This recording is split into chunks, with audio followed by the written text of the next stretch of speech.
오늘은 위에 보시는 것처럼 유노멀 시대의 도래, 코로나19가 낳은 경제 양상에 대해서 알아보도록 하겠습니다. 먼저 목차부터 살펴보시겠습니다. 코비드19의 경제적 영향 및 사회 상황, 그 상황에도 불구하고 성공한 경영 사례, 그리고 코로나19 산업 아이템에 어떤 것이 있는지, 마지막으로 우리나라 무역과 관련 있는 코로나를 딛고 일어서는 한국 수출, 그리고 Q&A 시간을 가져서 발표를 마치는 걸로 하겠습니다. 먼저 첫 번째로 코비드19의 경제적 영향 및 사회 상황입니다. 코비드19가 경제에 영향을 미친 단어를 정리하라면 저는 경제 위기로 정리할 것 같습니다. 한 가지 사례로 제가 사건을 준비해 왔는데요. 여기 한국 주식시장 내에 외국인 투자자들이 있습니다.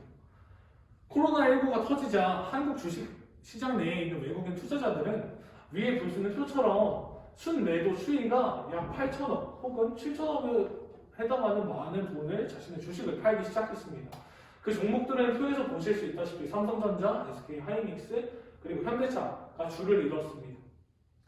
그러면 당연스럽게 우리나라의 주가가 떨어지는 것이 당연한 건데 신기하게 삼성전자의 주가가 올랐던 사건이 있습니다. 그것은 바로 동학개미운동이라고 불리는 사건인데요. 우리나라에서는 개인 투자자를 여기 보시는 그림처럼 개미라고 지칭합니다. 이 지칭된 개미들이, 즉 개인 투자자들이 삼성전자에 자신의 돈을 갖고 투자하는 모습을 보이는 것을 동학개미운동이라고 얘기하고 있습니다. 그럼에 따라 여기 주식시장 표를 보시면 아시겠지만 코비드-19이 시작하고 3월 2일경에 42,300원까지 떨어졌던 주가는 11월 2일 61,000원까지 올라갔고 12월 30일 정도의 주가는 약 75,000원 정도의 호가에 달하고 있습니다. 하지만 이 동학개미 운동 외에도 수혜를 받은 업종이 있는데요. 바로 셀트리온입니다. 셀트리온은 사실 바이오 관련 회사인데 코로나가 터졌을 당시에 약 13만 8,500원을 호가하던 셀트리온 주식은 셀트리온 회장이 셀트리온에서 코비드-19을 물리치기 위해서 백신을 열심히 개발하겠다 혹은 그 연구를 계속 진행하고 있는 결과 사람들의 수요가 올렸고 그에 따라 7월 2일 정도 33만 9,500원 정도에 달하는 주식이 오르는 상황을 볼 수 있었습니다. 하지만 이것은 굉장히 일례적인 아주 극소적인 사례로서 성공한 사례이고 사실 우리나라는 제가 아까 말씀드린 키워드와 같이 경제 위기를 겪고 있습니다. 여기 제가 경기도에서 조사한 중소기업의 어려움에 대한 도표인데요. 색깔에서 보실 수 있다시피 빨간색과 노란색은 어려움이 있다는 것을 강조하고 파란색과 하늘색은 어려움이 없다는 것을 강조합니다. 이 중에서 아실 수 있다시피 빨간색과 노란색이 대다수를 차지함으로써 우리나라 중소기업들이 살아남기 너무나 어려운 현실이라는 걸 아실 수 있을 것 같습니다. 또한 중소기업 배정부에서 제공한 소상공인 시장 경기 동향 조사에 따르면 2019년 1월에서부터 시작해서 2020년 2월까지 코비드-19이 딱 우리나라에 들어왔을 때 떨어지는 동향을 보이는 것을 알 수 있습니다. 이번에는 중소제조업 평균 가동률 추이를 알아봤는데요. 여기 보이시는 파란색 표는 올해, 위에 있는 회색은 작년을 가리킵니다.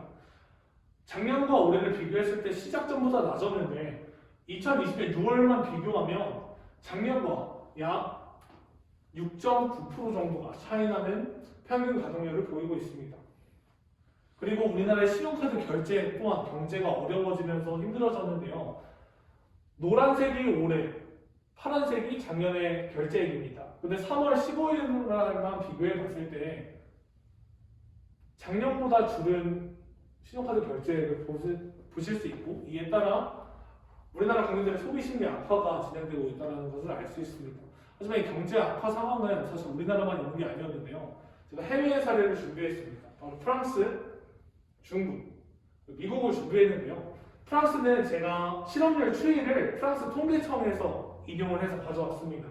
1990년부터 일자리가 오르기 시작하다가 여기 2015년부터 하락하기 시작하고 2020년에 갑자기 쭉 올랐다가 2022년에 계속 하락할 추세라는 것을 프랑스 통계청이 발표를 했고요.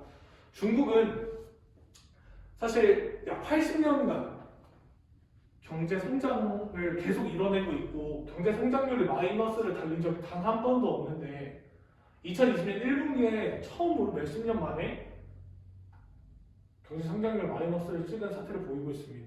미국은 사실 문화적으로 유명한 도시인 NFL과 같은 스포츠 산업이나 할리우드와 같은 영화 산업 그리고 NBA와 같은 미국에서 주요 산업을 이루고 있는 이런 산업들이 진행되지 못함으로 인해서 경제적으로 많은 힘듦과 겪는 것을 보고 있습니다. 이상으로 우리나라를 포함하여서 외국에서도 진행되고 있는 코로나19의 경제 상황에 대해서 알아봤습니다. 앞서서 코로나가 경제에 준 부정적인 영향에 대해서 알아보았습니다. 그러나 이런 상황 속에서도 성공한 기업은 분명 존재합니다. 대표적으로 OTT 서비스를 제공하는 넷플릭스인데요. 물론 코로나라는 OTT 서비스가 유리할 수밖에 없는 시기가 겹쳐서 넷플릭스가 이렇게 호황을 누릴 수 있었겠지만 분명 넷플릭스의 현명한 경영 방식도 현재 넷플릭스를 만드는데 한몫했습니다.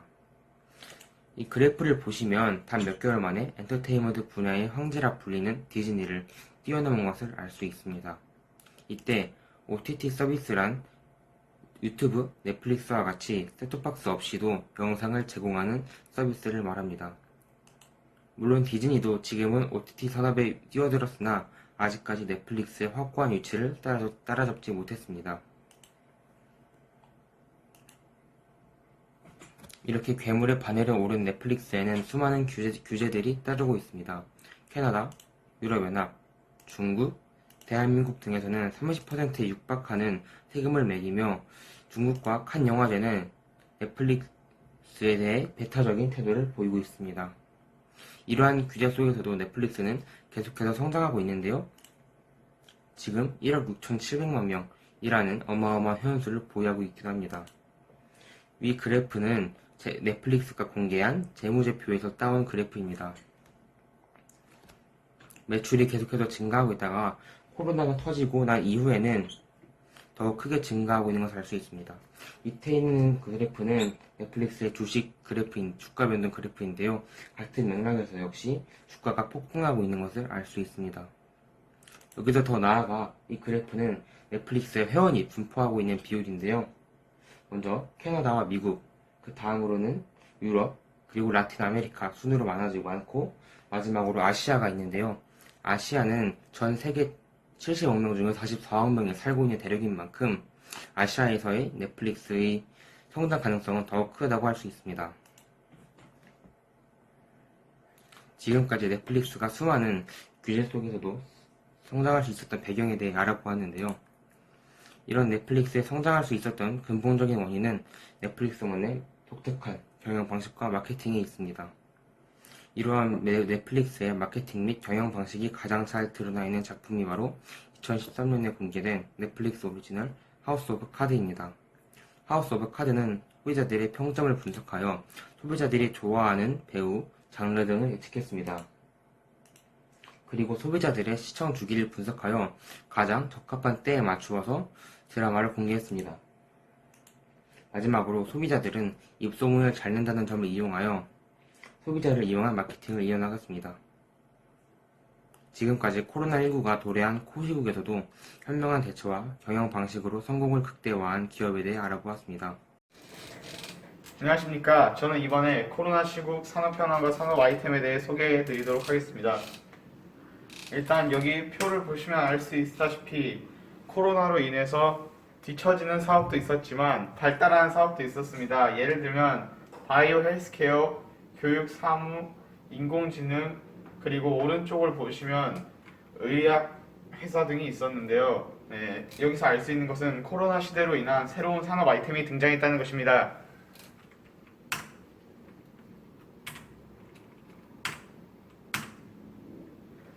코로나19로 인해서 비대면 분위기가 형성됨에 따라 비대면 사업 아이템이 활성화되었는데요. 비대면 사업 아이템이라면 온라인 관련 사업이 있겠죠. 오프라인은 코로나로 인해서 많이 이용하지 않는 추세로 변하면서 온라인 산업이 성장세를 보였고요. 온라인 마케팅이 흥행을 하게 되었습니다. 이번에는 온라인 사업 중에서 여러분들이 가장 많이 이용하시고 가장 유명한 사업인 온라인 쇼핑 동향에 대해서 알려드리고 온라인 쇼핑 매출에 대해 알려드리도록 하겠습니다. 통계청에서 나온 자료인데요. 여기 보시면 초록색 막대기는 온라인 수익금 현황이고요. 그 중에서 파란색은 초록색 비율 중에 얼마만큼의 수익을 이 파란색 모바일 온라인 쇼핑 수익이 차지하고 있냐인데요. 보시면 아실 수 있다시피 코로나의 영향으로 인해 2020년부터 급격하게 상승세를 보이고 있는 것을 알 수 있습니다. 온라인 쇼핑의 총 매출액이 증가했고요. 작년 대비 모바일 쇼핑 경향이 굉장히 큰 폭으로 변화하고 있죠. 다음으로는 코로나 온라인 쇼핑 산업과 쇼핑 현황에 대해 알려드리도록 하겠습니다. 아실 수 있다시피 오프라인의 매출이 작년 두 년도에 비해서 굉장히 많이 줄어들었습니다. 그러나 온라인은 작년보다 2.2% 증가하는 추세를 보이고 있고요. 여기 보시면은 전체적인 매출은 크게 증가하진 않고 오히려 조금 떨어지는 수준을 보였지만 전체적으로 오프라인과 온라인의 격차를 고려했을 때 온라인 사업이 발전했다고 볼 수 있습니다. 여기 보시면 총 매출은 감소했으나 온라인 소비 증가. 이 온라인 쇼핑 동향을 보시면요. 2020년 8월 자료인데요. 전년도 대비해 모든 분야에서 40% 이상의 증가 수익을 보였고요. 지난달 대비 모든 분야가 7% 이상 증가했다는 소식을 알 수 있습니다. 다음은 콘텐츠 산업에 대해 알아보겠습니다. 콘텐츠 산업이란 경제적 부가가치를 창출하는 콘텐츠 또는 이를 제공하는 서비스의 제작, 유통, 이용 등과 관련한 사업을 말합니다. 네, 국내 OTT 시장 규모 추이인데요. 이것은 넷플릭스 등의 서비스와 관련된 것인데 보시면 2012년부터 2020년, 2019년에 확 증가한 것을 보실 수 있죠. 2019년 말에서 2020년 초 그리고 현재까지도 증가하고 있는 추세를 보이는데 이것이 코로나로 인한 영향이라고 볼 수 있습니다. 온라인 광고 시장 규모에 관한 내용인데요. 2018, 2019, 2020년을 비교해 보시면요. 인터넷의 양은 꾸준히 유지되고 있고요. 그 중에서도 모바일의 수익이 점점 더 큰 입지를 보이고 있습니다. 마지막으로는 게임 콘텐츠 시장에 대해서 설명해 드릴 텐데요. 여기서 보시면요. 전체적인 수익이 증가하였고요.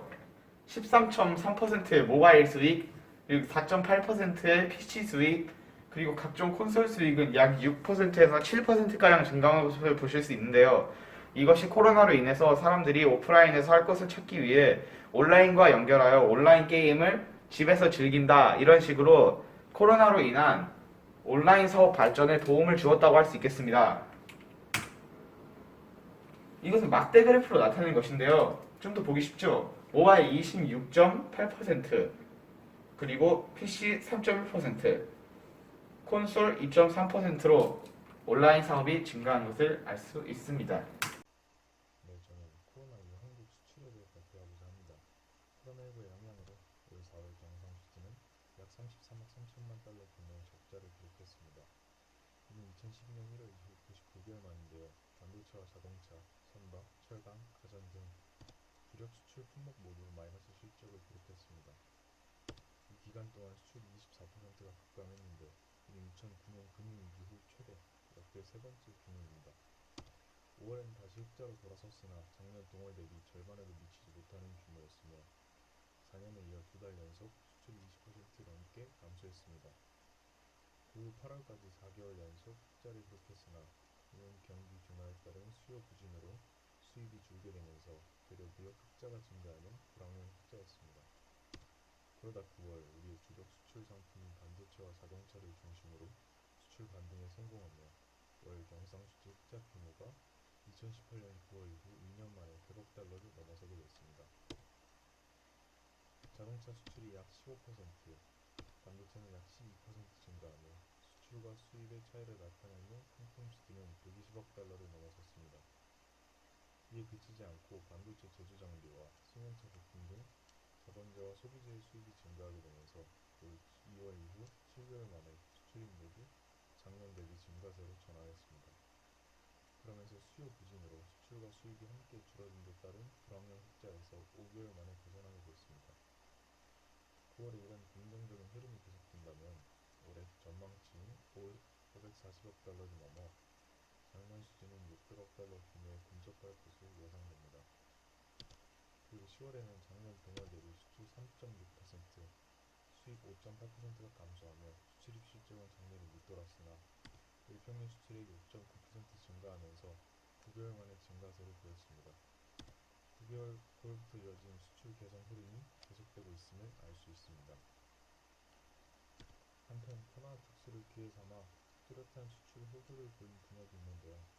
한국보건산업진흥원 발표에 따르면 9월 보건산업 수출액은 23억 달러, 올해 누적 152억 달러로 역대 최대치를 달성했습니다. 이는 K방역의 국제적 신뢰에 따른 결과라고 할 수 있겠습니다. 또 보건의료 분야 못지않은 호조를 보인 부분이 바로 저작권인데요. 올해 상반기 우리나라 저작권 무역 수수는 관련 통계를 집계하기 시작한 2010년 이후 처음으로 10억 4천만 달러에 달하는 단기 최대 규모의 흑자를 달성했습니다. 여기서 주목할 만한 것은 문화예술 저작권이 가파른 성장세에 힘입어 사상 첫 무역 수지 흑자를 달성했다는 것입니다. 아카데미 시상식을 휩쓸었던 영화 기생충과 BTS를 대표되는 K-팝, 그리고 K-드라마 등 전 세계를 상대로 우리 문화예술 분야의 경쟁력이 인정받게 되면서 앞으로 우리나라 수출 산업의 신성장 동력이 될 것으로 보입니다. 이번 발표회를 준비하면서 사실 모든 팀원 아이들이 경영, 경제, 문과를 희망하다 보니 각자 파트를 나누는 부분에 있어서 경영 가운데 어떤 부분을 희망하는지 아이들의 수요를 조사하는 데 사실 어려움도 있었고 각자의 파트를 정한다거나 각자 진로에 맞게 설정하는 부분들이 가장 어려웠습니다. 하지만 경영경제 분과장으로서 아이들에게 조리 있게 설명해주고 아이들에게 설명해주면서 아이들에게 각자 파트를 맞을 수 있게 해주고 서로 양보함을 통하여서 각자 원하는 윈윈하는 관계를 만들기 위해 노력했던 것 같습니다. 이번 상황을 토대로 어떤 천재지변이나 경제적 영향 같은 그런 부분들이 우리나라에만 있는 것이 아니라 국제 경제에도 많이 엮여 있다는 것을 많이 깨달았던 것 같습니다.